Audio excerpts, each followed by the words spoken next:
studied abroad in China this past summer. It was pretty cool. I learned a lot, and I am making a video series on topics about studying abroad, living in China, and the logistics of it all, in case you're planning to travel to China yourself or just plain curious about this kind of stuff. Enjoy!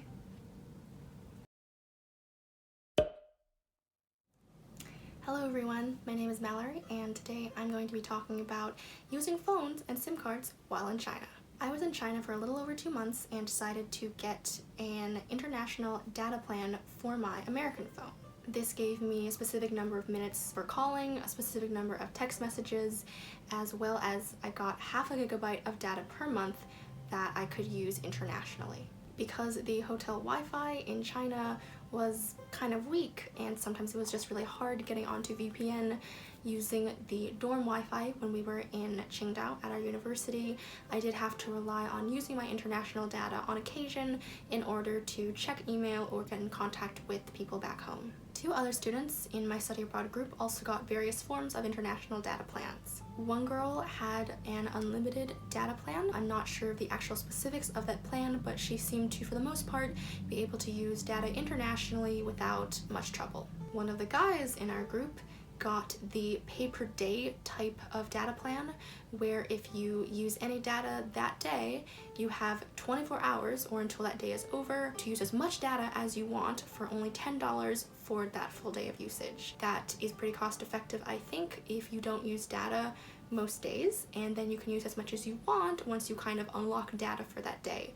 But if you're not using data very much, but you are still opening apps and using data pretty frequently, that $10 a day can really add up in the long run. Basically, I would recommend getting some sort of international data plan as a backup in case you do need to get in contact with people back home if there's an emergency, but obviously do research and figure out the plan that works best for you and your financial situation. When we got to Qingdao and settled down at our university, we all got Chinese SIM cards, and I believe 4 of us also got Chinese phones for those Chinese SIM cards. The reason we needed to get Chinese SIM cards is because we were opening up Chinese bank accounts, and you need a Chinese phone number to sign up for a Chinese bank account. The cheap Chinese phone that I bought was a little under 1,000 Chinese yuan, which I think back when I was in China and the exchange rate was about $1 translated to about 6.7 Chinese yuan. It translated to under 150 US dollars that I actually spent on this pretty cheap Chinese phone. Then I bought my Chinese SIM card at the university tech shop, and I think it was only like 100 yuan that I paid for the Chinese SIM card, which obviously was not really that much money when you translate it to US dollars. The Chinese SIM card that I got from the university gave me a lot of data, but it allowed me to use a lot more data while I was on university grounds versus when I was off campus. A few students got SIM cards from the university tech shop, and a few students got SIM cards from actual phone shops off campus. So I'm not 100% sure the logistics of their SIM cards and how they worked for them. If you are going to get a Chinese SIM card, do be aware that if you're going to put it in your American phone, your phone needs to be unlocked. By unlocked, I mean that your phone needs to have been paid off or bought in full. If you are on a payment plan with your phone company, meaning that, oh, you have this phone, but every month you're paying $20 or $30 towards that phone, your phone is locked still, which means you can't actually put in a different SIM card until the telephone company has cleared that yes, you own this phone now.